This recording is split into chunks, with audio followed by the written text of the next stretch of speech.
A struggling waitress performs a small act of kindness for a mysterious single dad, unaware he is a retired Special Forces soldier who will save her life. "You shouldn't have come back here." The pounding rain fell against the city streets like a relentless barrage of liquid grief, each drop blurring the already flickering neon signs into a watercolor painting of urban sorrow. Alara sat inside the sterile, brightly lit confines of a downtown restaurant, the polished marble floor reflecting the harsh overhead lights in a way that felt both cold and exposing, a stark contrast to the threadbare fabric of her worn coat. She was alone. The biting cold of the evening had seeped deep into her bones, a physical manifestation of the hollow ache that had taken up permanent residence in her chest ever since she'd lost everything. Her hands, pale and trembling slightly, were wrapped around a cup of black tea, the meager warmth doing little to combat the chill of her desperate situation. The last few dollars she owned were folded neatly in her pocket, a small, pathetic receipt of a life that had splintered into 1,000 tiny pieces. She stared out the window, her reflection a pale, haunted ghost superimposed over the storm-swept city, her eyes mirroring the weary resignation of a ship lost at sea. She had been drifting for so long. Every day was a battle for survival, a quiet, dignified struggle against a tide of misfortune that threatened to pull her under. She had lost her job, her apartment, and the fragile sense of security she had painstakingly built for herself. All that remained was a profound, unspoken loneliness and the steady, unwavering resolve to simply keep breathing. She did not know it yet, but this night, this exact moment suspended in the amber hue of the restaurant lights, would change the entire trajectory of her existence. Across the room, a man sat with his young daughter, his presence a stark island of quiet stillness in the muted bustle of the eatery. He was dressed in simple, unassuming clothes, a faded gray sweater and dark jeans that spoke of practicality, not wealth.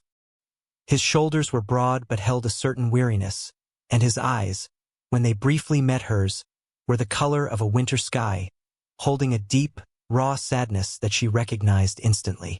It was the same haunted look she saw in her own reflection. He was Kale, a man whose past was a tapestry of shadows and unspoken sacrifices, a former military operator whose hands were as skilled in comfort as they were in combat. His heart, however, had been a cavernous, empty space since the day he lost his wife, a wound so deep it had silenced the world around him.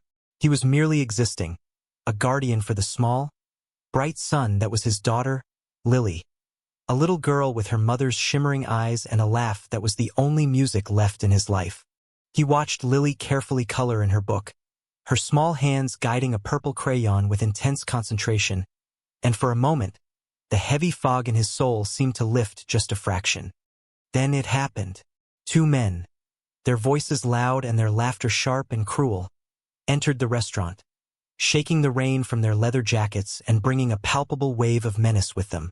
They sat at a table near Alara, their presence immediately making the air feel thick and heavy. Alara instinctively drew her thin coat tighter around herself, trying to make herself smaller, invisible. She recognized them from the diner she'd been in the day before, their predatory gazes having made her skin crawl then, too. She kept her eyes fixed on her tea, her heart beginning to pound a frantic rhythm against her ribs. Suddenly, she heard a small, sharp gasp from across the room. Lily had stood up on her chair to reach for another crayon, and in doing so had knocked her most prized possession to the floor. A small, worn rattle shaped like a silver star. It clattered across the polished marble, rolling silently until it came to a stop directly under the table of the two menacing men. Total silence. Lily's face crumpled, her bottom lip beginning to tremble as a tear glistened in the corner of her eye. Kale hadn't noticed, his attention momentarily captured by a message on his phone, his face etched with a familiar pain. Alara saw the little girl's unspoken despair. She saw the father, lost in his own world of grief. And she saw the rattle, lying so vulnerable and close to those two men. A wave of fear, cold and sharp, washed over her. Her mind screamed at her to stay put, to not draw attention to herself, to simply survive as she always did. But her heart, a thing of stubborn and selfless purity, had other plans. It was a choice that would cost her, she knew. Yet, she could not bear to watch the little girl's world shatter over a lost toy. Taking a deep, steadying breath, Elara pushed her chair back with a soft scrape that echoed in the suddenly quiet room. She stood, her movements gentle and deliberate, and walked towards the men's table. Her legs felt brittle, but her resolve was unwavering. She approached their table, her gaze soft and apologetic. "Excuse me," she said, her voice barely a whisper. One of the men looked up, his eyes cold and appraising, a sneer twisting his lips. He made no move to help. With dignified grace, Elara knelt down on the cold floor, her worn coat brushing against the polished marble. She reached under the table, her fingers closing around the cool metal of the silver rattle. For a moment, she thought one of them might kick her hand, but they only watched, amused. She stood up, clutching the sacred object, and turned away from them without another word. She walked to Kale's table, her heart thudding in her chest. The little girl's eyes, wide and shimmering with unshed tears, were fixed on her. Elara knelt down again so she was at eye level with the child. "I believe this is yours," she said softly, her voice tender. She held out the rattle. Lily's face transformed, breaking into a smile of pure, unadulterated joy. She took the rattle, her small fingers wrapping around it tightly, a lifeline restored. She looked from Elara to her father, who had finally looked up from his phone. His face a mask of confusion that was slowly melting into something else. He had seen the entire exchange. He had seen her fear, her hesitation, and her ultimate act of selfless courage for a stranger's child. It was a kindness so pure, so unexpected in his transactional world of loss and duty, that it struck him with the force of a seismic shock. A warmth, unfamiliar and profound, spread through his chest, a feeling he thought had been buried forever with his wife. It was the first glimmer of light in his long, dark night. He looked at Elara, truly looked at her, and saw not just a fragile woman in a worn coat, but an unwavering spirit of immense strength and goodness. "Thank you," he said, his voice thick with an unspoken emotion that cracked on the single word. Their eyes met, and in that shared glance, a silent, undeniable connection was forged. It was a moment of profound significance, though neither of them could possibly comprehend its full weight. She simply gave him a small, sincere nod, stood up, and walked back to her table, the warmth of the little girl's smile a temporary shield against the cold. The two men watched her go, their sneers replaced by something far more sinister. They exchanged a look, a silent, ugly promise passing between them. Elara felt their eyes on her back, a chilling premonition of danger snaking down her spine. The brief moment of connection she'd felt with the kind-eyed father and his daughter began to fade, replaced by a renewed sense of vulnerability. She quickly paid for her tea, leaving the last of her money on the table, and hurried out of the restaurant, pulling her coat tight against the relentless, hammering rain. She needed to get back to the small, cold room she was renting, to the fragile safety of its four walls. As she stepped out into the biting cold, she glanced back through the window one last time. Kale was still looking at her, his expression unreadable, holding his daughter close. Then he was gone from her sight.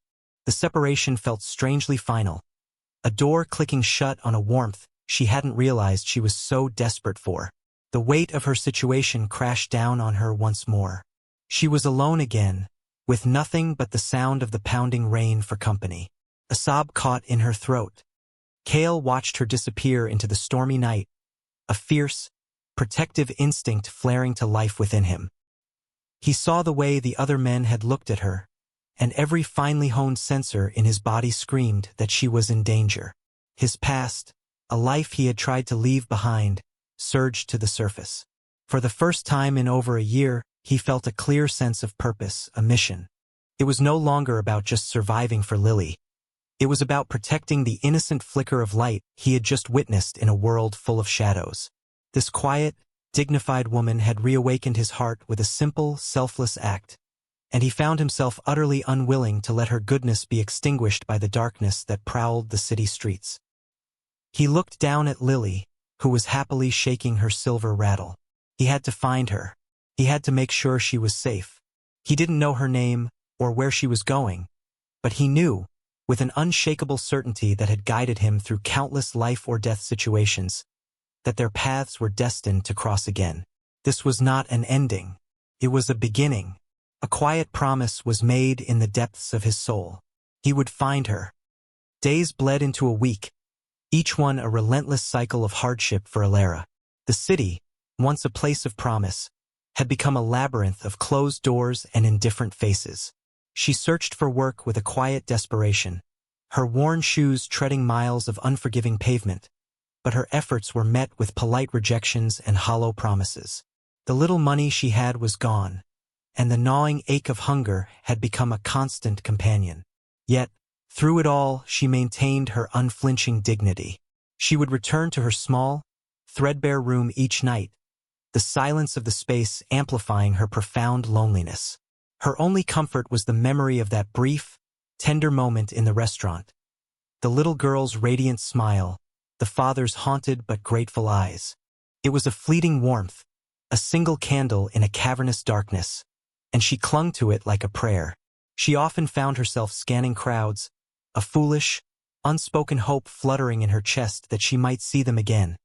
A hope she quickly squashed as a childish fantasy. Their worlds were too different. He would have forgotten her by now. She was just a passing shadow in his life. She was nothing. Meanwhile, Kale was a man consumed by a new mission. The encounter had shaken him from his grief-induced slumber, igniting a protective fire that he thought had long since been extinguished. He couldn't get her face out of his mind, the weary sadness in her eyes, the gentle strength in her posture, the selfless purity of her actions. He felt a compelling, undeniable need to find her, to repay her kindness, to ensure the cruelty of the world had not broken her spirit. He began his search discreetly, using the formidable skills he had honed over a decade in special operations. He revisited the restaurant, speaking with the staff, his questions casual but precise. He scanned security footage from nearby businesses, his eyes sharp and practiced, searching for a ghost in a worn coat. It was a strange reversal of his old life.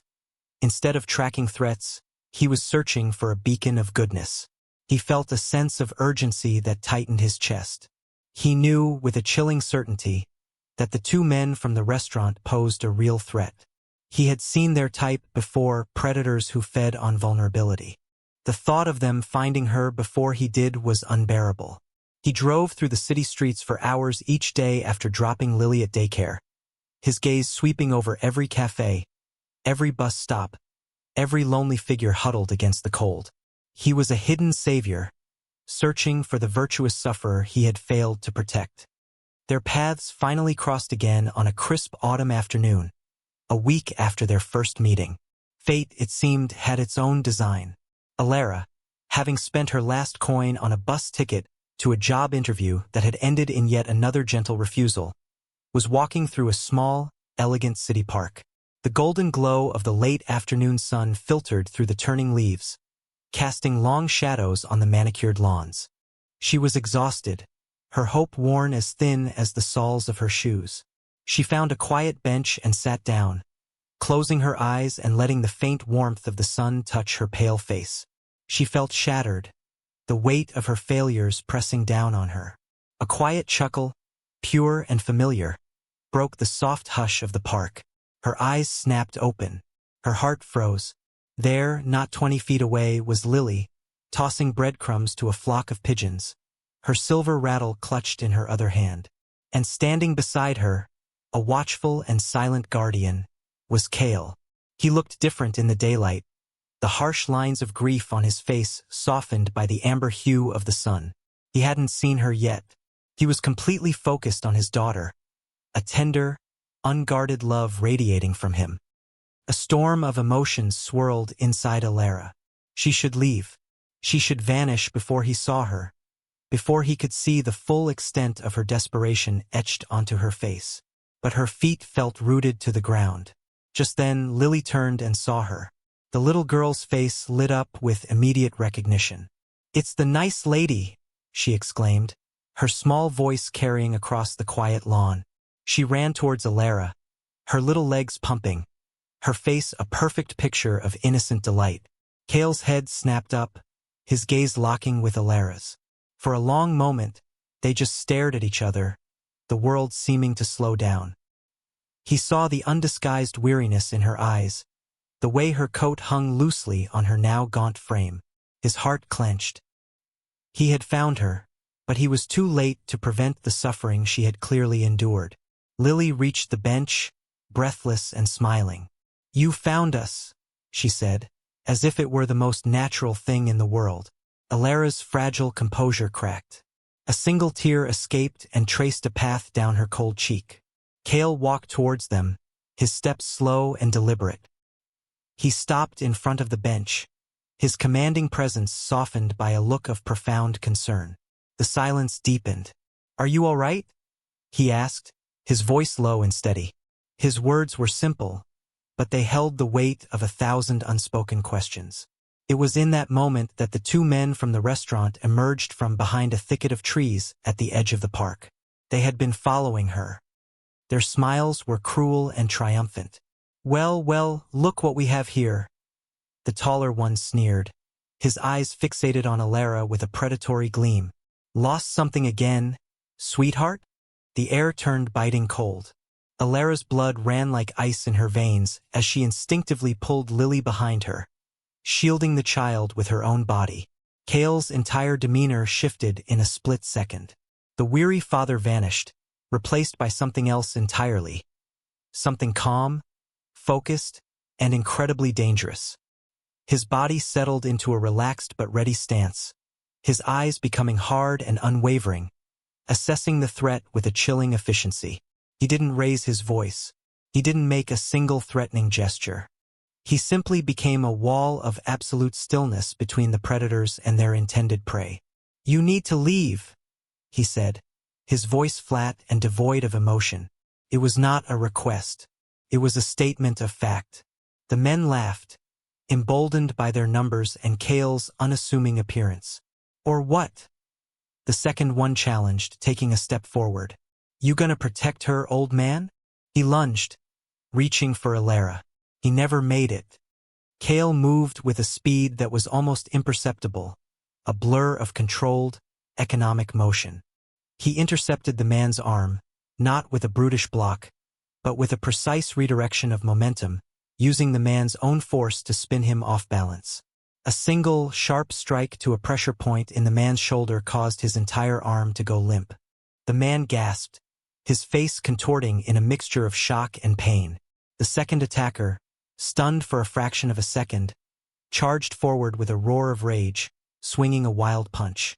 Kale sidestepped the blow with fluid grace, his hand shooting out to grip the man's wrist. With a subtle twist, he applied a joint lock that brought the larger man to his knees, a cry of agony escaping his lips. The entire confrontation had lasted less than 5 seconds. It was not a brawl. It was a surgical neutralization of a threat. It was the work of a professional, someone for whom combat was a language. The park had gone silent. Onlookers stared, their mouths agape, trying to process the swift, brutal efficiency of what they had just witnessed. The two men, one clutching his useless arm and the other grimacing on the ground, were completely subdued. They looked up at Kale, their arrogance replaced by pure, unadulterated fear. They had not just been beaten. They had been dismantled. They had stumbled into a world of discipline and danger they couldn't possibly comprehend. They now knew he was not just a father. He was something more. Kale stood over them, his chest rising and falling in a steady, controlled rhythm. He hadn't even broken a sweat. His gaze was cold steel. "I told you to leave," he repeated, his voice still unervingly calm. "This is your only other warning." Scrambling to their feet, the two men fled, casting terrified glances over their shoulders as they vanished from the park. They were gone. Kale's posture softened instantly as he turned back to Alara and Lily. The soldier vanished, and the father returned. He knelt down, his eyes scanning Lily for any sign of fear. "Are you okay, Starlight?" he asked, his voice now filled with a tender warmth. Lily, who had watched the entire event with wide, unafraid eyes, simply nodded. She had absolute faith in her father's ability to protect them. Cale then looked at Alara. She was trembling, her face pale with shock, her arms still wrapped protectively around where Lily had been. He saw the terror in her eyes, but underneath it, he saw an overwhelming relief. He had saved her. "It's over," he said gently. "You're safe now." His words, simple and direct, were a profound promise. In that moment, he was no longer a stranger, but a savior. The public humiliation and danger she had faced had been met with a miraculous, powerful salvation. The power dynamic of the universe had been completely and irrevocably reversed. He had revealed a part of himself, and she now knew he was far more than he appeared. He was her protector. He led her to his car, a sleek, unassuming black sedan that was far more expensive than his simple clothes would suggest. The interior was immaculate, the scent of worn leather and something faintly like rain filling the small space. It felt like a sanctuary, a world away from the cold, indifferent city. Lily was buckled safely in her car seat in the back, already humming to herself as she played with her silver rattle, the trauma of the past few minutes completely forgotten. Cale drove with a quiet confidence, his hands steady on the wheel. The silence in the car was not awkward, but heavy with unspoken emotions. Alara stared out the window, watching the city lights blur past, her mind struggling to process the seismic shift that had just occurred in her life. She had been saved, not just from two attackers, but from the crushing despair that had been her constant companion. Hope, a feeling she had long since abandoned, began to flicker tentatively in the hollows of her heart. They drove for what felt like an eternity, leaving the dense urban landscape behind and entering a neighborhood of stately, quiet homes hidden behind old trees and stone walls. Cale finally pulled into a long driveway, stopping before a large, beautiful house that was dark save for a single warm light glowing in a downstairs window. It was a home, not just a house, and it exuded a sense of permanence and security that made Alara's throat tighten. He led her inside, the soft click of the door shutting behind them sealing out the cold night. The interior was cavernous but not cold, filled with tasteful, comfortable furniture and walls lined with books. A massive stone fireplace dominated one wall of the living room, a fire already laid and waiting to be lit. This was his world, a world of quiet wealth and hidden strength, and he had brought her into it. "Please sit," he said, his voice gentle. "I'll make some tea." He disappeared into the kitchen, leaving her alone in the soft hush of the large room. She sank onto a plush sofa, the fabric soft against her worn clothes. She felt like an imposter, a stray brought in from the storm. But as she looked around, she saw signs of a life marked by love and loss. A small, framed photo of a woman with laughing eyes on the mantelpiece, a stack of Lily's colorful drawings on a polished wood table, a half-finished book left open on a chair. It was a home filled with ghosts and memories, a sanctuary of a man who was just as haunted as she was. Cale returned with 2 steaming mugs of tea, his movements efficient and comforting. He handed one to her, his fingers briefly brushing against hers, sending a jolt of warmth through her. He sat not beside her, but in the armchair opposite, giving her space, his steady eyes watching her with a profound, unwavering empathy. The confession scene began not with words, but with a shared, comfortable silence. The flickering light from the fireplace he had just lit cast dancing shadows on the walls, creating a safe, intimate space. Finally, Alara spoke, her voice barely above a whisper, the story of her hardship tumbling out of her. The job she had loved as a librarian, the callous downsizing, the loss of her apartment, the relentless string of rejections, the gnawing hunger, the bone-deep loneliness. She spoke without self-pity, her words a simple, dignified account of her suffering. Cale listened without interruption, his gaze never leaving her face. He didn't offer empty platitudes or easy reassurances.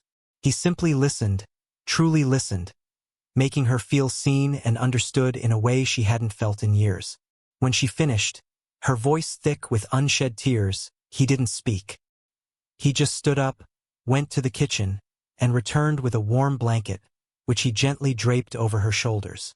The simple, nurturing gesture was more comforting than any words could ever be.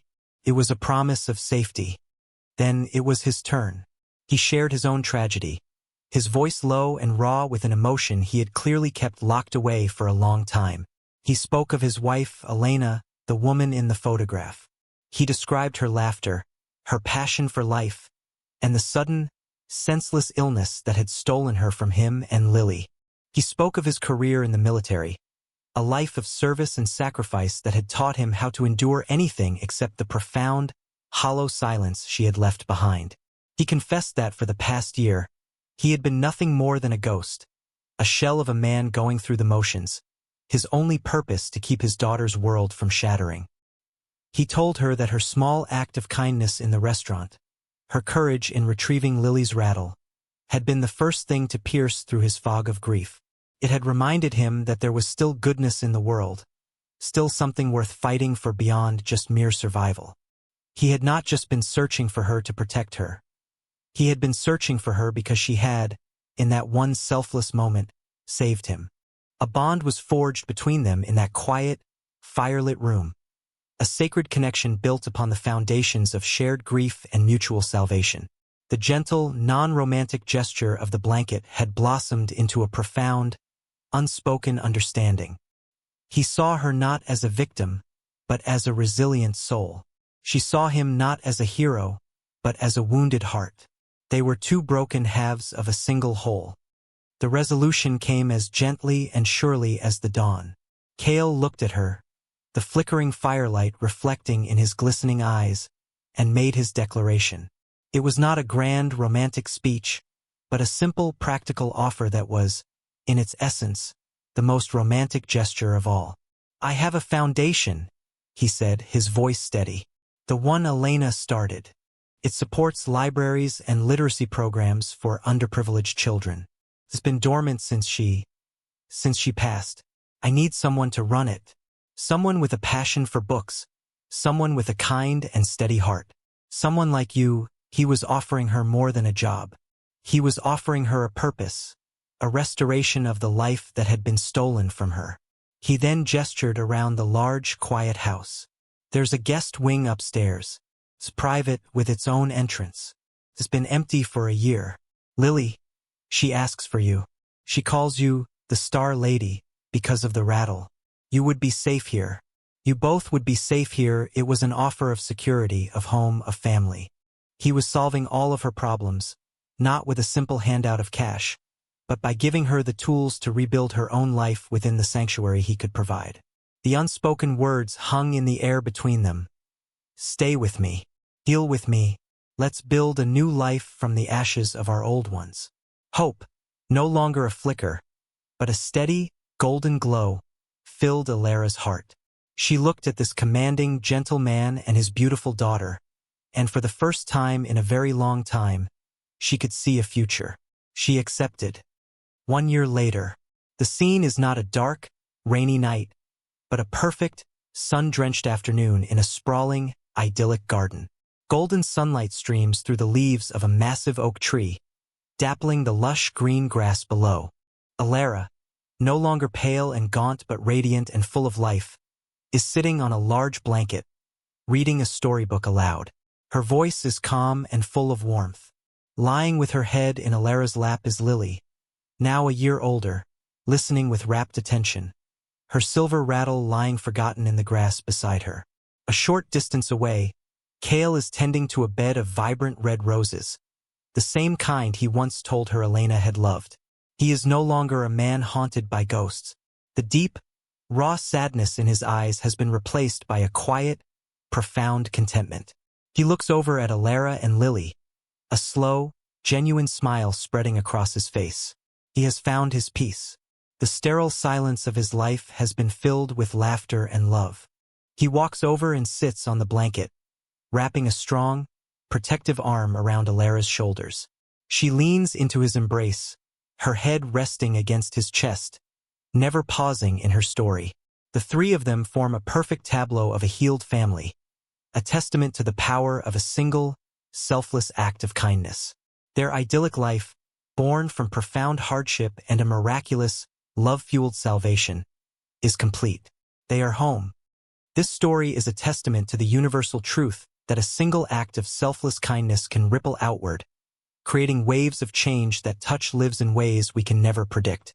It is a fable of how two broken souls, lost in their own private storms of grief and despair, can find each other in the darkness and become each other's anchors, guiding one another back to the light. It reminds us that true strength is not the absence of fear, but the courage to act in spite of it, and that true wealth is not what we possess, but the love and security we can offer to another human being. Alara's gentle courage reawakened a hero's heart, and Kale's protective love gave a virtuous woman back the world she had lost.